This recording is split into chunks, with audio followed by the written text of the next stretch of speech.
بسم اللہ الرحمن الرحیم۔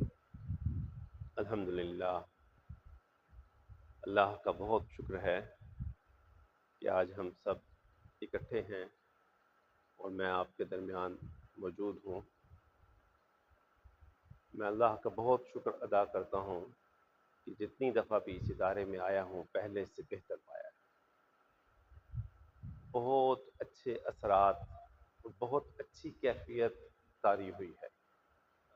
آج بھی یہاں آ کے آپ کے درمیان میں بیٹھ کر میں اپنے آپ کو معزز محسوس کر رہا ہوں، اور میں عطا الرحمن بھائی، دیگر برادران اور حضرت مولانا حبیب الرحمن صاحب کا شکر گزار ہوں کہ استاذ کرامی نے مجھے موقع دیا کہ میں آپ کے ساتھ بیٹھوں۔ زندگی میں بہت سے مختلف تجربات سے گزر کے بہت عجیب عجیب اور مشکل اور مختلف کام کر کے جو اللہ نے ایک تجربہ نصیب کیا، ایک فکر سمجھ آئی، اس کے کچھ حصہ میں کوشش کروں گا آپ کے سامنے رکھوں۔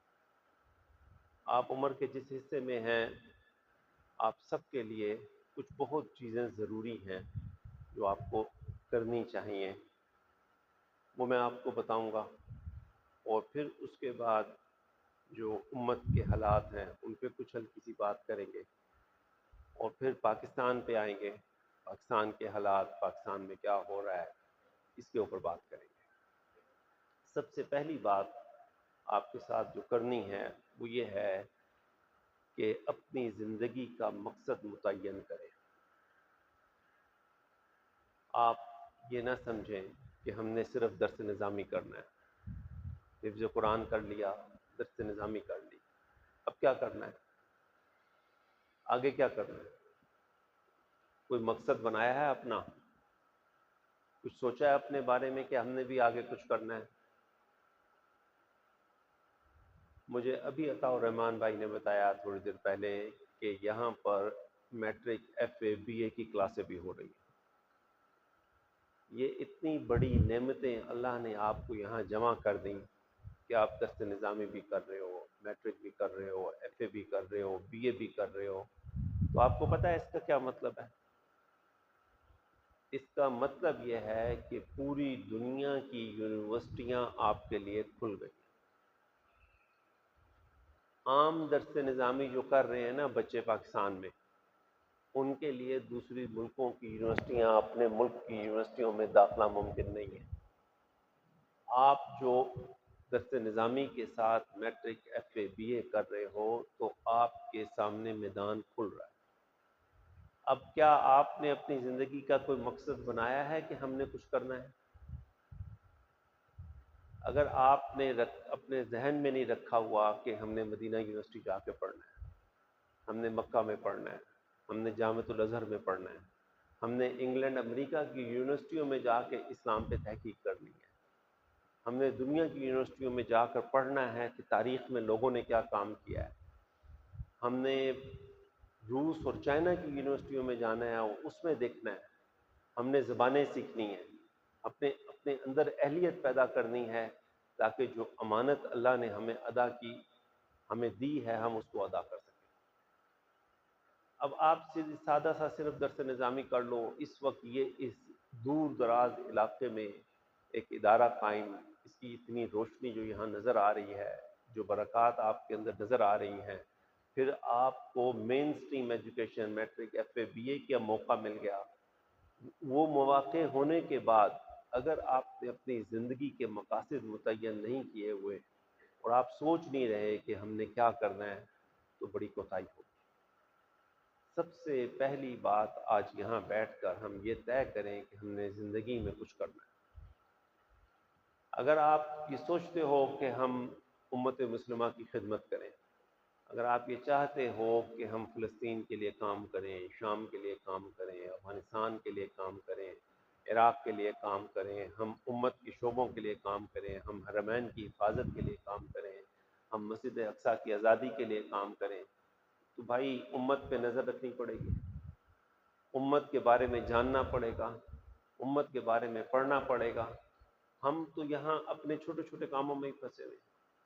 پھر ہم یہ سمجھتے ہیں کہ ہم نے درس نظامی کر لی تو بس ہم نے بہت بڑا کام کر لیا۔ آپ یہ دیکھ لو کہ دوسرے اسکولوں کے اندر جن کے ساتھ آپ کا مقابلہ ہے وہاں پہ کیا حالات ہیں۔ ہمارے ہی پاکستان کے اندر جو اسکول پڑھ رہے ہیں وہاں پہ وہ سائنس بھی پڑھ رہے ہیں، دوسرے مضامین بھی پڑھ رہے ہیں، پھر اس کے بعد انگلش اردو بھی پڑھ رہے ہیں، پھر اور چیزیں بھی پڑھ رہے ہیں، پھر وہ باہر لڑکے بچے پڑھنے چلے جاتے ہیں۔ اکثر لوگ اسکالرشپ پہ جاتے ہیں، آپ بھی لے سکتے ہیں وہ اسکالرشپ۔ ہم یہ سوچتے ہیں آپ یہ سوچتے ہیں ہم باہر کیسے جائیں گے۔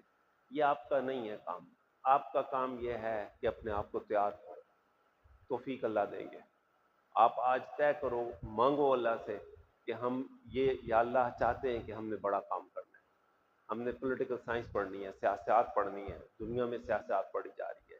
یہ جو مین اسٹریم کے بچے ہیں جاتے ہیں باہر پڑھتے ہیں، پھر واپس آتے ہیں، آنے کے بعد ہمارے ملک میں اچھی اچھی جگہوں پہ بیٹھ جاتے ہیں اور پھر ہماری عوام کو بیوقوف بناتے ہیں۔ ابھی جو وزارت مذہبی امور کے اندر سیکٹری بیٹھتے ہیں آپ کے، اکثر وہ باہر کے پڑھے ہوئے ہوتے ہیں، ان کو دین سے کوئی خبر نہیں ہوتی، اور وہ اس وجہ سے ہمارے نظام ملک جو ہے پاکستان، اس کے اندر نظام ٹھیک نہیں ہوتا۔ وہاں کوئی ایسا آدمی نہیں ہوتا جو سمجھے معاملے کو۔ حضرت تقی اسماعیل صاحب نے جو کتاب شروع کی لکھی ہے اپنے اس کا نام مجھے بھی یاد نہیں ہے ایگزیکٹ، لیکن شروع میں جو انہوں نے اپنی آبیتی لکھی ہے اس میں یہ لکھا ہے کہ ضیاء الحق کے زمانے میں انہوں نے کہا کہ ہم شریعت نافذ کرنا چاہتے ہیں تو ہمیں 25 طلباء ایسے دے دیں کہ راولپنڈی شہر میں ہم شریعت بھی جانتے ہوں اور قانون بھی جانتے ہوں، ایسے بچے ہوں جو شریعت بھی جانتے ہوں اور قانون بھی جانتے ہوں، تاکہ ہم ان کو پڑھنے کا موقع دیں اور وہ ججز جو ہیں کام کریں۔ تو حضرت نے لکھا ہے کہ 25 افراد ہم اپنے ملک سے نہیں دے سکتے۔ ہمارے ملک کے پاکستان میں 25 لوگ ایسے نہیں تھے جو قانون بھی جانتے ہیں اور شریعت بھی جانتے ہیں۔ درس نظامی کیا ہوا ہے لیکن قانون کا نہیں پتا۔ آپ سارے اس قابل ہیں کہ درس نظامی کریں، ساتھ ایف اے کریں، بی اے کریں اور اسلامک یونیورسٹی میں داخلہ لے لیں۔ میں اسلام آباد اسلامی یونیورسٹی کا پڑھا ہوا ہوں، وہاں پہ میں نے ایل ایل بی بھی کیا ہے، قانون بھی پڑھا ہے، شریعت بھی پڑھی ہے، شرع اینڈ لا کیا۔ تو اس کا نتیجہ یہ ہے کہ ہم نے اس زمانے میں ساری چیزیں سیکھ لیں، قانون بھی سیکھا، شریعت بھی سیکھی، عربی زبان بھی سیکھی، فارسی بھی سیکھی، انگلش بھی سیکھی، بعد میں اپنے شوق سے ترکی بھی سیکھی۔ کتنا کرنے کا کام ہے آپ کے لیے۔ آپ اپنے آپ کو تیار کرو گے تو امت کی امانت سنبھالو گے نا بھائی۔ آپ کہتے ہو کہ ہم غزہ کے لیے کام کرنا چاہتے ہیں، ہم اقصیٰ کے لیے کام کرنا چاہتے ہیں، ہم افغانستان کے لیے کام کرنا چاہتے ہیں، ہم فلاں کام کرنا چاہتے ہیں، ہم امت کے لیے سفر کرنا چاہتے ہیں، لیکن ہمیں پتہ ہی کچھ نہیں ہے۔ اب جس کے ساتھ آپ بیٹھتے ہیں، جو بھی کوئی دوسرا آدمی بیٹھتا ہے وہ آپ سے زیادہ جانتا ہے، تو جب وہ آپ دیکھتے ہیں کہ آپ سے زیادہ جانتا ہے، اب جس دور میں اب ہم داخل ہوتے جا رہے ہیں وہاں پہ تو لوگوں کو موبائل آتا ہے، کمپیوٹر آتے ہیں، سافٹ ویئر آتے ہیں، سسٹمز آتے ہیں، اتنی چیزیں آتی ہیں کہ آج کل تو عام اسکولوں کے بچے بہت تیز ہیں۔ تو آج سے 4-5 سال بعد آپ کا مقابلہ ہوگا ان کے ساتھ۔ تو آپ آج اگر تیاری کریں گے، دنیا پہ نظر رکھیں گے اور اپنی زندگی کا مقصد بنائیں گے کہ ہم نے کچھ کرنا ہے، اس مقصد کے لیے پھر آپ دعا کریں اللہ سے دعا کو شروع کریں گے اور پھر اس کی تیاری شروع کریں گے۔ درس نظامی اور حفظ قرآن یہ آپ کی تیاری ہے، یہ تیاری ہو گئی، اب منزل کیا ہے؟ منزل پوری انسانیت ہے۔ اسرائیل اس وقت افریقہ میں بہت کام کر رہا ہے، جو قادیانی لابی ہے وہ افریقہ میں جا کے بہت کام کر رہی ہے، وہاں پہ لوگوں کو مسلمان کرتے ہیں تو وہ ایک کفر سے نکلتا ہے دوسرے کفر میں داخل ہو جاتا ہے، اور وہاں سے قادیانی ہو رہے ہیں لوگ۔ اسرائیل جو ہے وہ ان کو ان علاقوں پہ قبضہ تک کرتا جا رہا ہے۔ ہمارا مخاطب رب العالمین نے رحمت للعالمین کے ذریعے ہمیں تمام دنیا کو ہمارا مخاطب بنایا ہے۔ آپ دیکھیں کہ چاہے کوئی اور کائناتوں پہ بھی چیزیں رہ رہی ہیں تو ان کے بھی مخاطب ہم نے پیغام پہنچانا ہے، تو ہم تو ادھر اپنے علاقوں میں تیار نہیں ہیں۔ تو آپ جو تیاری کر رہے ہو، پڑھ رہے ہو، قرآن حدیث کو پڑھ رہے ہو، تو آپ تو مینول کو یعنی اس دستور کو تو تم نے تیار کر لیا، اب اس کو جو پہنچانا ہے اس پہنچانے کے ذریعے ہیں۔ تو پھر نظر رکھنی ضروری ہے کہ آپ کا مخاطب کہاں کہاں رہ رہا ہے، کہاں کہاں پہ تکلیف ہے، کس کس جگہوں پہ مسائل ہیں، اس کے اندر کوشش کرو، ابھی سے کوشش کریں۔ ماشاءاللہ عطا رحمان بھائی مدینہ یونیورسٹی گئے ہیں، اسی جگہ سے پڑھے ہیں، یہیں پہ پڑھے ہوئے ہیں، اللہ نے توفیق دی، مدینہ شریف چلے گئے۔ آپ آج سے ارادے کریں اللہ آپ کو بھی پہنچا دے گا، مکہ شریف چلے جائیں گے، دنیا کے سفر آپ کو نصیب ہوں گے۔ ہمیں تو نہیں پتا تھا جب ہم آپ کی عمر میں تھے کہ ترکی کدھر ہے اور ملک کدھر ہے، لیکن ہم دعا کرتے تھے۔ اسلامی یونیورسٹی میں داخلہ ہو گیا، دوستوں سے تعارف ہو گئے، اس تعارف کے بعد ہوتے ہوتے پوری دنیا کا تقریباً سفر اللہ نے کروا دیا، اور خاص طور پہ امت مسلمہ کا سفر ہوا، پھر وہاں کے حالات دیکھے، پھر اس کی فکر کی، پھر اس فکر کو لا کے دوستوں کو بتایا کہ یار یہ مسئلہ ہوا ہوا ہے، بزرگوں کو بتایا، علماء کو بتایا، لوگوں کو بتایا، تو اس پہ امت پہ نظر ہو گئی، اور ہمارے علماء اللہ کا شکر ہے وہ متوجہ ہو گئے۔ تو یہ کام اللہ نے خبیب فاؤنڈیشن سے لیا کہ یہاں پر ہمارے پاس جیسے ایک شام کی کمپین ہے، شام کی جو ہم نے تحریک شروع کی 2016-17 میں، تو اس 2016-17 کی تحریک کے اندر میں نے ترکی میں شام کے بارڈر سے مفتی رفیع عثمانی صاحب کو کال کیا، میں کہا حضرت حالات بہت زیادہ تکلیف دہ ہیں اور خراب ہیں، اور دعا بھی فرمائیں اور لوگوں کو اس طرف متوجہ فرمائیں۔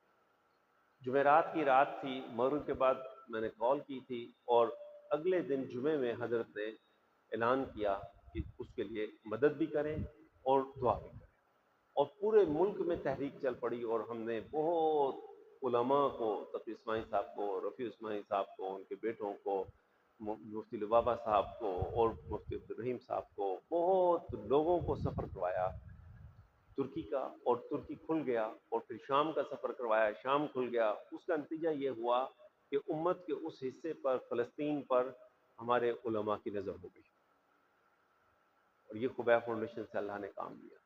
فلسطین کے معاملے پہ یہی صورتحال رہی۔ 2010 میں آپ لوگوں کو پتہ ہے کہ میں ایک بحری جہازوں کا قافلہ گیا، اس کے اندر قید ہو گیا، اور اسرائیل نے حملہ کر دیا ہمارے اوپر۔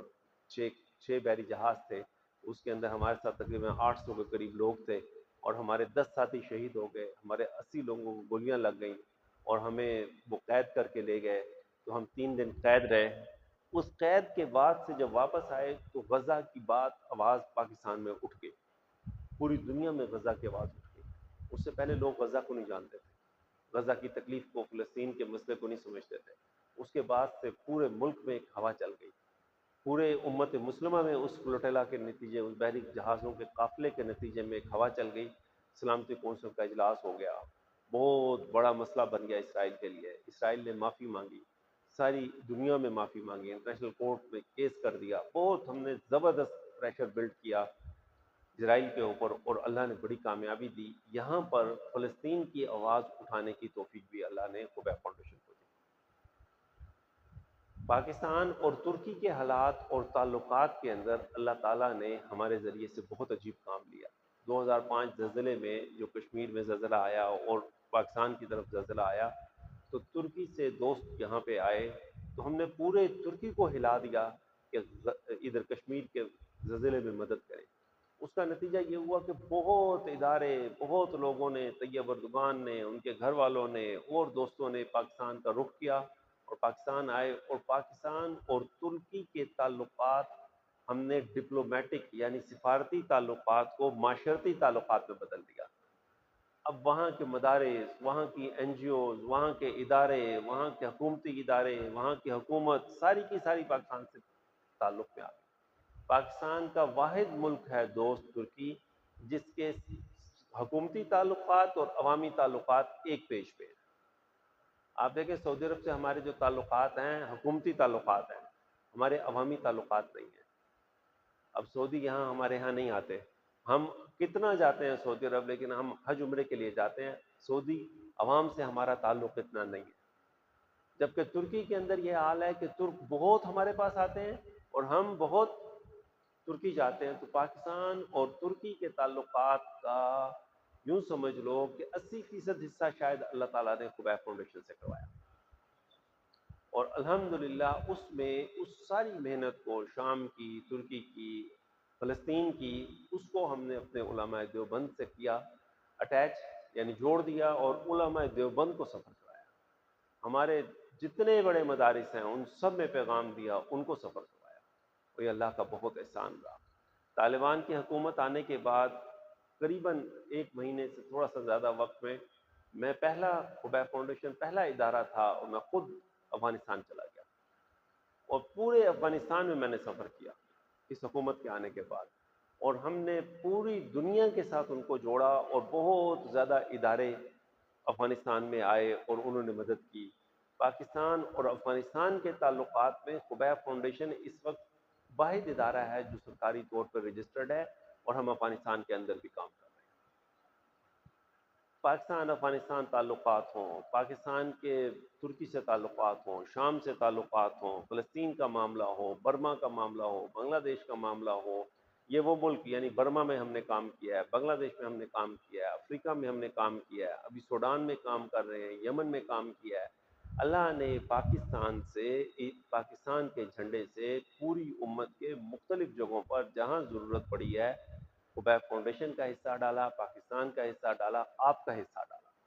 پاکستان کی طرف سے جو کچھ بھی جاتا ہے وہ سمجھو آپ نے بھی بھیجا ہے، آپ کا بھی حصہ ہے اس میں، کیونکہ آپ پاکستانی ہیں۔ تو اللہ تعالیٰ نے بہت کام خبیب فاؤنڈیشن سے لیا۔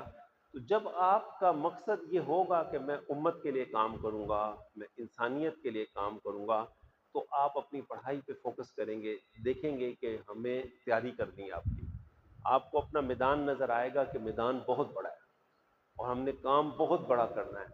آپ یہ نیت کرو گے کہ چائنا میں جا کے اسلام لے کے جانا ہے۔ ابھی جس تیزی سے چائنا یہاں آ رہا ہے، تو ابھی تو چائنا کی تجارت آ رہی ہے بھائی، ابھی چائنا کی ثقافت نہیں آئی۔ جو قومیں اپنی تجارت لے کے جاتی ہیں کسی قوم میں، تو وہ اپنی ثقافت بھی لے آتی ہیں۔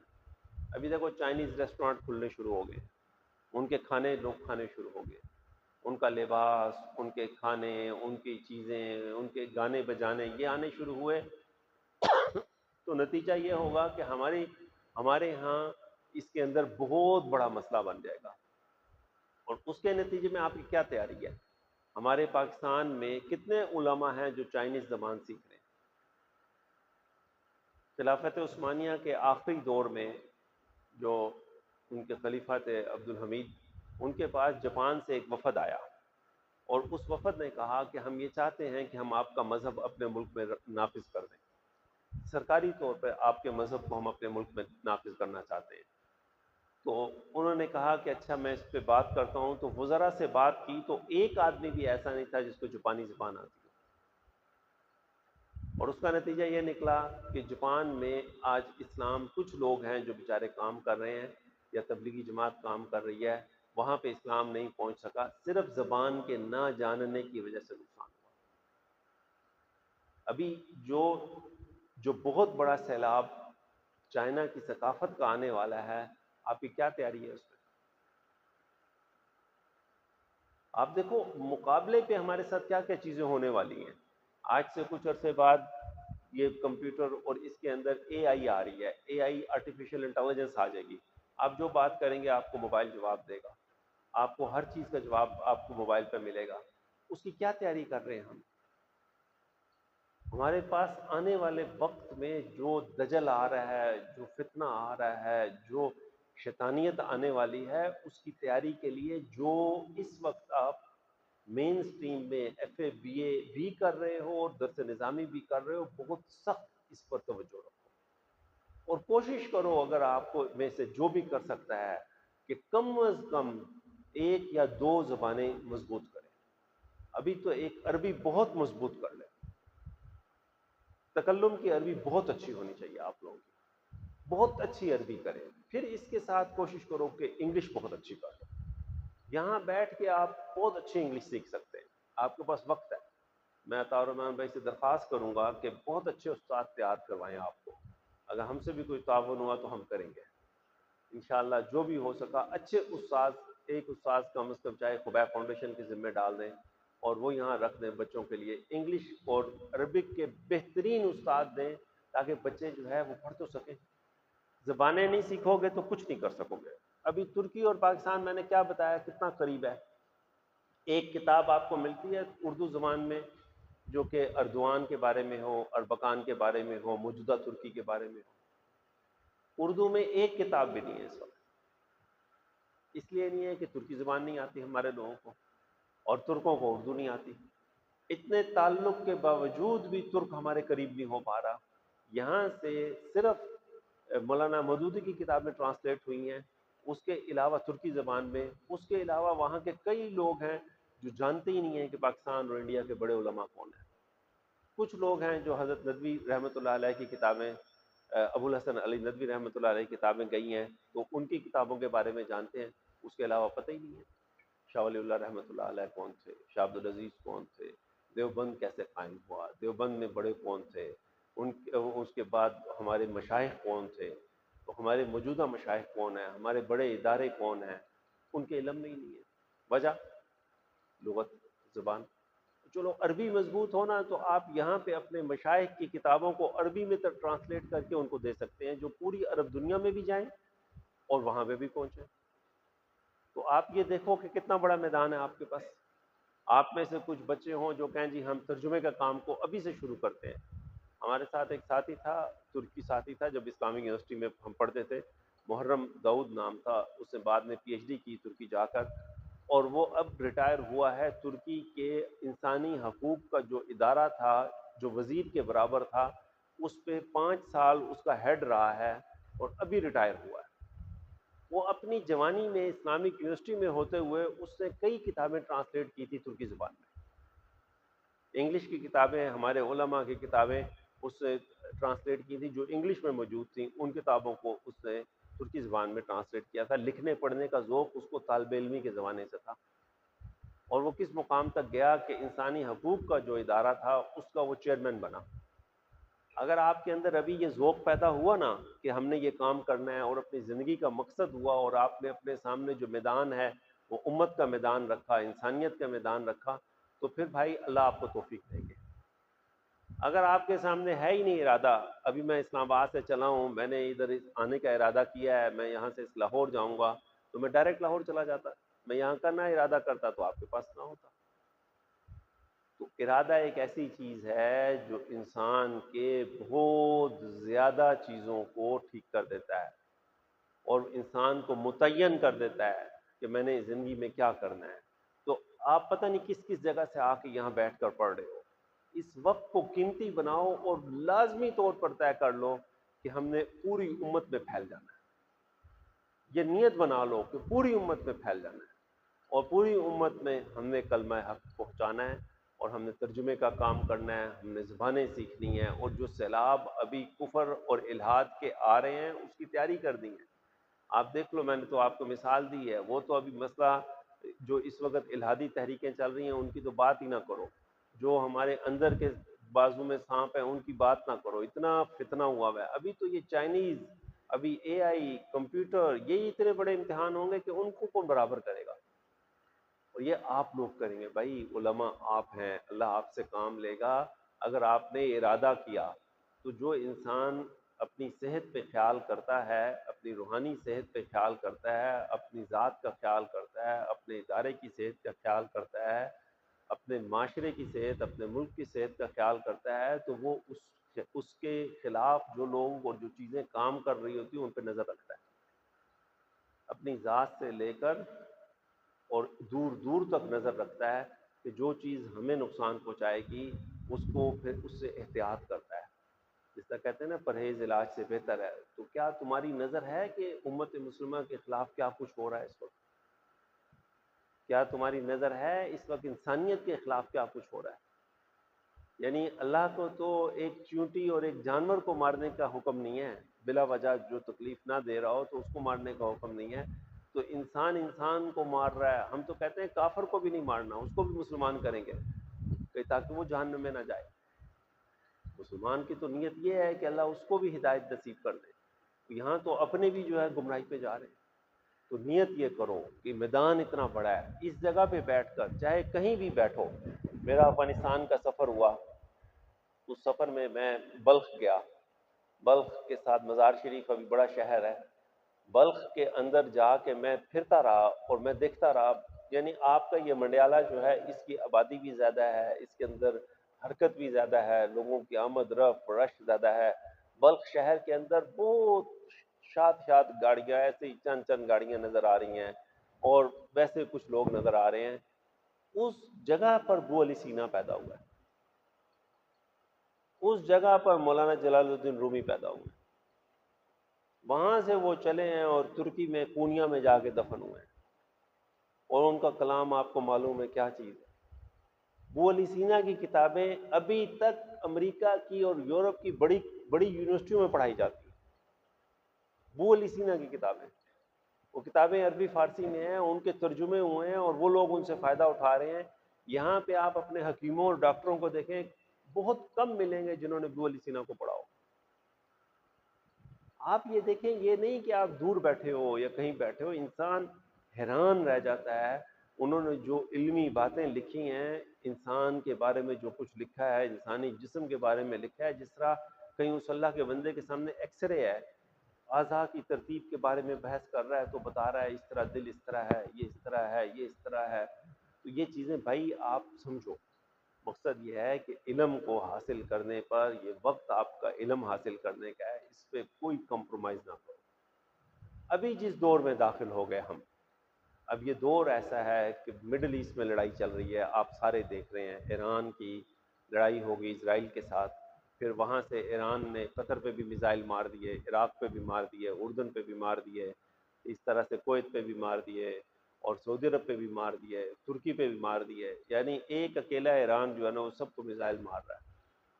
اب سوچنے کی بات ہے کہ کتنا بڑا فتنہ اور کتنا بڑا فساد اس وقت حرمین کے ارد گرد کھڑا ہوا ہے. اس پہ نظر ہے آپ لوگوں کی؟ اور یہ مزے کی بات یاد رکھو، اس وقت عجیب بات یہ ہے کہ اس فساد کو روکنے کا اور اس فساد کو ہاتھ سے پکڑ کے روکنے کی طاقت اللہ نے پاکستان میں رکھی. یعنی ابھی پاکستان وہاں جا کے بیٹھ گیا اور یوں کر کے پکڑ لیا. اب موت آئی ہوئی ہے اسرائیل کو، مصیبت بنی ہوئی ہے کہ یہ کہاں سے آ گیا. یوں یوں بیٹھا ہوا ہے، بس جس طرح میں بتا رہا ہوں. یوں آرمی چیف دیکھو نا، آرمی چیف وردی میں اپنی گیا ہے ایران. کہاں یہ کہ اسماعیل ہانیہ جو کتنا بڑا آدمی ہے فلسطینیوں کا رہنما، اللہم اغفرہ وارحمہ وادخلہ الجنہ، وہ ایران گیا ہے تو اس کو ایران میں کانفرنس کے اندر ہوتے ہوئے اپنے کمرے میں پہنچا تو اس کو شہید کر دیا. اور ادھر ہمارا آرمی چیف گیا ہے اور جنگ کے حالات میں گیا ہے. جب ایران میں جنگ ہے، اس وقت امن تھا جس وقت وہ گیا تھا، اور اس کی شہادت ہو گئی. یہاں جنگ کے حالات میں گیا اور یہ کہہ کے گیا ہے کہ اگر شوق ہو تو کر لینا. دعوت دے کے گیا ہے کہ اگر تمہیں کوئی کوشش ہے نا حملہ کرنے کی تو کوشش کر کے دیکھ لینا. یہ اعزاز، یہ جرت، یہ کیفیت، یہ اہمیت جو آج اللہ نے پاکستان کو دی ہے، یہ پورے پاکستان کی ہے، یہ آپ کی بھی ہے اور یہ عزت میری بھی ہے. ہمیں ترکی سے کالیں، عرب دنیا سے کالیں، دنیا سے فون آتے ہیں کہ یار کمال کر دیا پاکستان. یہ عزت جو اللہ نے پچھلے سال بنیان المرصوص میں دی، دیکھا کیا حالات تھے. آپ بالکل بارڈر پہ بیٹھے ہو، کیا کمال اللہ نے انعام کیا. یہ کوئی یعنی بظاہر اس کے کوئی وجہ نہیں نظر آتی. اگر کہنا کہ جی کوئی وجہ ہو، اس کی وجہ سے ہے، کوئی وجہ نہیں ہے سوائے اللہ کے خاص کرم سے. اور پاکستان پہ اللہ کی خاص رحمت شروع ہو گئی. اس رحمت کی تیاری کون کرے گا؟ نسل کرے گی. آپ نسل ہو جس نے اس کو سنبھالنا ہے. آرمی چیف کتنے دن آرمی چیف رہیں گے؟ یعنی اور جو لوگ اس وقت حکومتوں میں ہیں وہ کتنے دن رہیں گے؟ آج سے 5-7 سال بعد جو ابھی بھی امت کو دیکھ رہے ہیں، یہ چیز مضبوط ہونی شروع ہوگی تو اس وقت آپ لوگ ہوں گے جس کے ہاتھ میں کسی نہ کسی درجے میں پیغام پہنچانا ہوگا. اور آسانی اتنی ہو گئی ہے، ابھی یہ موبائل پر ریکارڈ کر رہے ہیں کہ اس کو یعنی یہاں سے لائیو بھی امریکہ دے سکتے ہیں، ریکارڈ کر کے بھی پوری دنیا کو بھجوا دیں. اتنا آسان ہو گیا ہے کہ آپ کو پیغام پہنچانا، پوری دنیا میں پیغام پہنچ جائے گا. اللہ نے آپ کو علماء بنایا، تیاری کرو. پاکستان کو یہ پوزیشن جو اللہ نے نصیب کی ہے، اس امانت کو اس وقت سنبھالنا آسان کام نہیں. بہت زیادہ دعا کرو. بہت زبردست طاقت ہے جو موت پڑی ہوئی ہے اس وقت دشمنوں. ہماری آبادی ہماری طاقت ہے، ہمارا پانی ہماری طاقت ہے. جو سیلاب آ جاتا ہے نا، ہم کہتے ہیں تو ہمارا پانی ہماری طاقت ہے. ہماری زمین، ایگریکلچر، زراعت ہماری طاقت ہے. ہماری فوج ہماری طاقت ہے. ہماری جو اس وقت خوراک ہے جو زمین سے اگ رہی ہے وہ ہماری طاقت ہے. قطر کے وزیر نے جب اس پہ میزائل لگے ہیں تو قطر کے وزیر نے ایک پریس کانفرنس کی اور اس نے کہا کہ قوم کو اپنی کہ آپ فکر نہ کریں، ہمارے پاس ابھی 1 ہفتے کا پانی موجود ہے. پانی نہیں ہے وہاں پر بھائی. اگر ان کے فلٹریشن پلانٹ پر مار دیا جائے تو ان کے ہاں پینے کا پانی ختم ہو جائے گا. پوری عرب دنیا کا یہ حال ہے. کیا آپ پیٹرول پیئیں گے؟ سونا چاندی ڈالر جو جمع ہوئے میں وہ استعمال کریں گے؟ آپ تصور کرو ہمارے ہاں کیا حساب ہوتا ہے، جہاں گرمی ہوتی ہے سیلاب آنے شروع ہو جاتے ہیں. اللہ تعالیٰ اتنا پانی دیتے ہیں کہ ایسی کرو. یہ تو ہم نہیں سنبھال پاتے نا. کون کون سی نعمت ہے اس زمین کے اوپر جو اللہ نے ہمیں نہیں دی؟ اتنی بڑی فوج، اتنا بڑا نظام، اور پھر اس کے بعد ٹیکنالوجی، اور اس کے ساتھ پاکستان کا ایٹم بم. ابھی ہمارے وزیر خارجہ نے چند دن پہلے بیان دیا کہ سعودی عرب ہمارے لیے ریڈ لائن ہے، سرخ لکیر ہے. سعودی عرب کے خلاف کسی نے کوئی بات کی تو اچھا نہیں ہوگا، ہم اس کا بڑا سخت جواب دیں گے. پوری عرب دنیا اس کے اوپر خوش ہوئی ہوئی ہے کہ پاکستان کا وزیر خارجہ کہہ رہا ہے کہ جی ہم حفاظت کریں گے. عربوں کو پہلی دفعہ سمجھ آیا کہ ہمارے پاس ساتھ ایک مضبوط قوم کھڑی ہے. اور یہ مضبوطی جو ہے نا، اس کی وجہ کیا ہے؟ اس کی وجہ یہ نہیں ہے کہ ہم، اگر ہمارے پاس بھی دولتیں بہت ہوتی ہیں عربوں کی طرح تو ہم بھی عیاش ہوتے ہیں. معذرت کے ساتھ ہم بھی کسی الٹے سیدھے کاموں میں پڑے ہوتے ہیں. یہ جو فقیری اللہ نے آپ کو دی ہے نا، یہ بہت بڑی نعمت ہے. یہ جو کمزوری ہے، کبھی گرمی ہے، کبھی اس میں بیٹھے ہیں، کبھی زمین پہ بیٹھے ہیں، لی فقیری بادشاہت ہو گئی. تو اس وقت بادشاہت ہماری ہوئی بھی ہے بھائی، ان کو مصیبت پڑی ہوئی ہے. سارے سعودی عرب کا بادشاہ، کویت کا بادشاہ، قطر کا بادشاہ، سارے کہہ رہے ہیں جی پاکستان ہمارے ساتھ ہے، بس پھر خیر ہوگی، کوئی مسئلہ نہیں. اگر پاکستان ہمارے ساتھ ہے تو بس ٹھیک ہے. اور پاکستان نے کہا اگر کسی نے نظر رکھی نا تو ہم چھوڑیں گے نہیں. اور دنیا کے بڑے بڑے ظالم اور بڑے بڑے جابر اور بڑے بڑے جس کو کہتے ہیں نا، جنہوں نے بدماش، وہ ڈرے ہوئے اس وقت. یہ ہے ملک پاکستان آپ کا. یہ ایٹمک طاقت ہے، یہ آپ کے میزائل کی طاقت ہے، یہ آپ کے جہازوں کی طاقت ہے، JF-17 تھنڈر کی طاقت ہے. اور یہ ہمارے ان ساری چیزوں کے بعد آپ نے دیکھا کہ میزائل مار رہے تھے پچھلے سال بنیان المرصوص میں، تو کیا معاملہ تھا؟ نعرہ تکبیر، اور اس کے ساتھ جناب میزائل پھینک لے. ہمیں پیغام آئے، دوستوں نے، عربیوں نے بھیجے، روتے ہوئے پیغام بھیجا کہ پہلی دفعہ کتنے سالوں بعد یہ دیکھا کہ اللہ کے نام سے کے ساتھ میزائل چھوڑا گیا اور دشمن جو ہے اس کو خفت اور ذلت کا سامنا کرنا پڑا. روتے ہوئے مجھے عربیوں نے پیغام بھیجے، ترکوں نے پیغام بھیجے. کتنا اعزاز ہے ہمارے لیے کہ اللہ نے ہمیں اس ملک میں پیدا کیا ہے. تو یہ جو فقیری ہے، یہ جو غربت ہے، یہ ہماری طاقت ہے. اس طاقت کے لیے تیاری رکھو، اس کو چھوٹا نہ سمجھو، اپنے آپ کو کمزور نہ سمجھو. پاکستان بہت زبردست ملک ہے. یہ جو آرمی چیف ہیں، حافظ قرآن ہے، کافی بعد میں انہوں نے قرآن مجید حفظ کیا. راولپنڈی کے ایک اسکول کے پڑھے ہوئے ہیں، ایک ٹیکنیکل اسکول لال کرتی ہے، اس کے پڑھے ہوئے ہیں. اور بالکل سادہ، ان کے والد صاحب اسکول ٹیچر تھے، اور آج کہاں تک پہنچا ہے. آپ ارادہ کرو گے نا، جس چیز کا ارادہ کرو گے اللہ تمہیں دے گا. یہ درس نظامی کرتے ہوئے بھی آپ ارادہ کرو گے کہ جی ہم بیوروکریسی میں آنا چاہتے ہیں، فوج میں آنا چاہتے ہیں، سیاست میں آنا چاہتے ہیں، جس فیلڈ کا ارادہ کرو گے اللہ تعالیٰ کہتے ہیں یہ لو، محنت کرو، اس کے لیے تیاری کرو، اللہ تمہیں دے گا. تو اللہ تعالیٰ بہت رحمت کا معاملہ فرمائے. بہت بڑا میدان، بہت بڑی عزت اور بہت بڑا احترام اس وقت پاکستان کو نصیب ہے، جو ہم نے سنبھالنا آپ نے اور ہم نے ہے. انشاءاللہ اس کو کریں گے. تفصیل میں نہیں بیان کر رہا. میرا خیال ہے کہ اس کے بعد کوئی سوال جواب کا سیشن رکھ لیں. تم نے سلطان ٹیپو کی نصیحت سنی ہے؟ آتی ہے سلطان ٹیپو کی نصیحت کسی کو؟ علامہ اقبال کے کلام میں آج آپ کو میں وہ سناتا ہوں، سنیں گے؟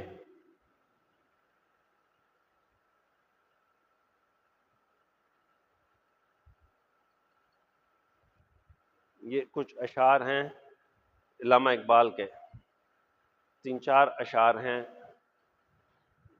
یہ شعر جو میں نے بات کی تھی نا زندگی کے مقصد کے بارے میں، اس ریفرنس سے ہے کہ اپنی زندگی کا مقصد بناؤ. اس کے جو پہلے شعر میں علامہ اقبال کہہ رہے ہیں کہ یہ دنیا جو ہے نا یہ کسی بھی رنگ میں تمہیں نظر آئے تو اس کی پرواہ نہ کرو. اور وہ کیا کہتے ہیں؟ تو راہ نورد شوق ہے منزل نہ کر قبول. تو راہ نورد شوق ہے منزل نہ کر قبول. لیلا بھی ہم نشیں ہو تو محمل نہ کر قبول. لیلا اس سے کہہ رہے ہیں کہ دنیا جو ہے نا یہ بھی ساتھ آ جائے نا پرواہ نہ کرو. منزل رکنا نہیں ہے ہم نے کیا کرنا ہے؟ آگے بڑھنا ہے. اے جوئے آب بڑھ کے ہو دریائے تند و تیز. اے جوئے آب بڑھ کے ہو دریائے تند و تیز. ساحل تجھے عطا ہو تو ساحل نہ کر قبول. کھویا نہ جا صنم کدے کائنات میں. کھویا نہ جا صنم کدے کائنات میں. محفل گداز گرمی محفل نہ کر قبول.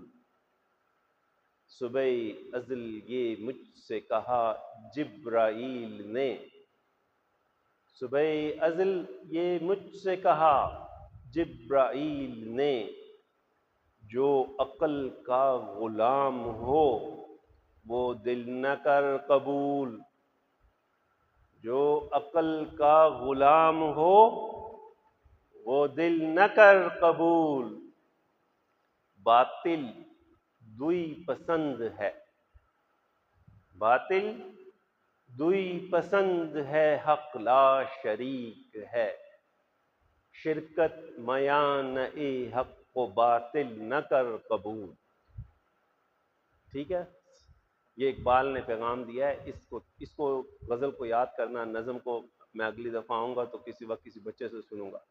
سلطان ٹیپو کی جو وصیت ہے نا یہ بہت زبردست پیغام ہے اس کے اندر. اس کو آپ جب تھوڑا سا پڑھیں گے نا تشریح کے ساتھ، اس کے اندر بہت اعلیٰ پیغام ہے. اور مقصد یہی ہے کہ ساحل تجھے عطا ہو تو ساحل نہ کر قبول. ایک منزل مل جاتی ہے اگلے کی تیاری کرو. اگلی ملتی ہے اگلے کی تیاری کرو. رکنا نہیں ہے. رک گئے تو پھر ہم گئے. میدان بہت بڑا ہے زندگی کے اندر. مقصد بہت بڑا بناؤ، بہت بڑا مقصد بناؤ. انشاءاللہ اللہ اس کی توفیق دیں گے. مجھے بھی دعاؤں میں یاد رکھو اور اپنے لیے بھی دعا کرو کہ اللہ تعالیٰ تم سے بہت بڑا کام لے. امت میں مخلوق کی خدمت کا بہت عظمت والا کام لے انشاءاللہ. جزاکم اللہ خیر. کوئی سوال ہے تو کر لیجیے.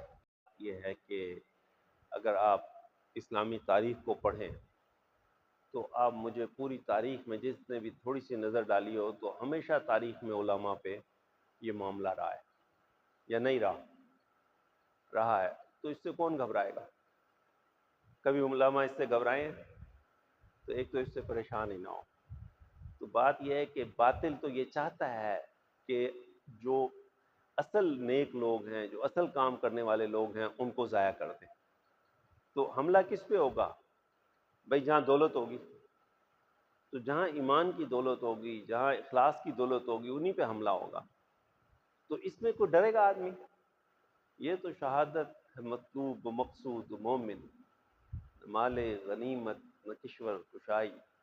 تو اس میں کیا ہوا؟ اس سے ڈر کوئی نہیں ہے. کیونکہ اللہم اغفرہ وارحمہ وادخلہ فی الجنہ. انہیں کوئی اور کوشش کر لو، اور کوشش کر لو. کتنے شہید کرو گے؟ جتنے تم سوچتے ہو وہ ایک کے مقابلے میں اللہ جو ہے نا 10,000 پیدا کرے گا. ایک سے بڑھ کے ایک عالم پیدا ہوگا. تو کیا خیال ہے کہ جو خون گرا ہے وہ ضائع جائے گا؟ کبھی بھی ضائع نہیں جاتا.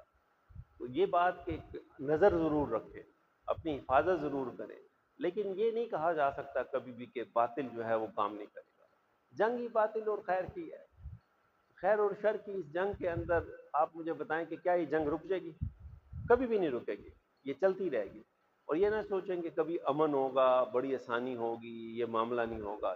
یہ ہر وقت رہے گا. آنے والے وقت میں اسی کی تو تیاری کریں. تو تیاری ہے نا، وَأَعِدُّوا، اپنے آپ کو تیار کرو. فزیکلی بھی تیار کرو، ایکسرسائز کیا کرو. روحانی طور پہ بھی تیار کرو، جسمانی طور پہ بھی تیار کرو. اپنے آپ کو فٹ کرو، ہر وقت تیاری کرو. تو اصل بات یہ ہے کہ تیاری میں رکھیں. اور باقی میں اب یہ کہوں کہ یہ فلانے لوگ کر رہے ہیں فلانے، ابھی تو بہت کم ہو گیا ہے، آپ کے سامنے ہے، پہلے تو بہت زیادہ تھا۔ اور اس میں جہاں پہ کفر کام کرتا ہے وہاں پہ منافق بھی تو کام کرتے ہیں، اور منافق تو کافروں سے بھی زیادہ خطرناک ہے، کیونکہ ہماری صفوں میں ہماری آستینوں میں بہت سانپ ہے۔ یہ تب نکلیں گے جب آپ مضبوط ہوں گے، جب آپ لوگ اپنے آپ کو آرگنائز کریں گے، جب آپ لوگوں کی نظر ہوگی، آپ میں سے لوگ پولیس میں ہوں گے، آپ میں سے لوگ فوج میں ہوں گے، آپ میں سے لوگ بیوروکریسی میں ہوں گے، آپ میں سے لوگ حکومت میں ہوں گے۔ اب کتنے لوگ، آپ یہ دیکھو ہمارے لوگ حکومت میں جاتے ہیں، دوسرے فرقے کے لوگ جو ہے نا پولیس میں بھی بیٹھے ہیں، اور جگہوں پہ بھی بیٹھے ہیں، کوئی ادھر بھی بیٹھا ہے ادھر بھی بیٹھا ہے، ہر شاخ پہ الو بیٹھا ہے۔ ہمارے لوگ کتنے ہیں؟ تو اپنے لوگوں کو لانے کے لیے خود ارادے کرو، اپنے آپ کو مضبوط کرو، انشاءاللہ اللہ توفیق دیں گے۔ یہ تو ہے بھائی مسئلہ، یہ تکلیف تو رہے گی۔ ایک پورا کالج ہے کشمیر میں زلزلے کے لیے، جیسے ذکر ہوا نا، زلزلے میں ہم نے بہت کام کیا، اللہ تعالیٰ نے پورے کشمیر میں ہمارے سے کام لیا۔ کشمیر چونکہ اپنا گھر ہے نا، تو اپنے گھر میں کام کرنے کی تعریف کرنے کی وجہ سے کام نہیں کیا، ذکر نہیں کیا۔ تو باقی رہی بات ہے، کشمیر میں اس وقت خبیب فاؤنڈیشن میں سب سے زیادہ یتیم بچے کشمیر کے ہیں، پورے کشمیر کے ہیں، اس والی سائڈ کے۔ اب رہی بات انڈین کشمیر کی، انڈین کشمیر میں انڈیا کسی کو کام نہیں کرنے دیتا، کوئی تنظیم کوئی ادارہ یونائٹڈ نیشن وہاں جا کے کام نہیں کر سکتی۔ وہاں پہ لوگ، لوکل لوگ کام کر رہے ہیں، تعلیم میں اضافہ ہو رہا ہے، بہتری کر رہے ہیں، پاکستان فوج وہاں پہ مدد کر رہی ہے ڈائریکٹلی اور انڈائریکٹلی، یہ بات سب کو پتہ ہے، اور پاکستان کی طرف سے سپورٹ ہے، پاکستان حکومت مدد کر رہی ہے۔ ہم نے کشمیر کا جھنڈا پوری دنیا میں اٹھایا ہوا ہے، ہم نے کشمیر دیکھو، کشمیری پاکستان میں جائیداد خرید سکتا ہے، پاکستانی کشمیر میں جائیداد نہیں خرید سکتا۔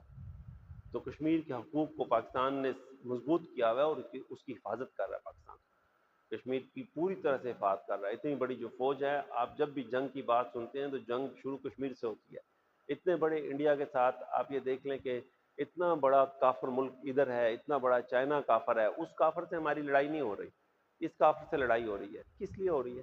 جبکہ اس کافر کے اندر کتنا بڑی تعداد مسلمانوں کی رہتی ہے، کتنی بڑی تعداد ہے جو انڈیا کے اندر مسلمانوں کی رہتی ہے، 30 کروڑ سے زیادہ مسلمان رہتا ہے۔ انڈیا تو ظلم کر رہا ہے مسلمانوں پہ، چائنا بھی ظلم کرتا ہے مسلمانوں پہ، لیکن چائنا ظلم کرنے کے باوجود پاکستان چائنا کے ساتھ دوستی رکھتا ہے اور معاملات کو اچھا کر رہا ہے، اور پاکستان اور چائنا پارٹنر ہیں، وہاں پہ جو مسلمانوں کے مسائل ہیں وہ بھی حل کر رہا ہے، چائنا بھی کر رہا ہے، پاکستان بھی اس میں مدد کر رہا ہے۔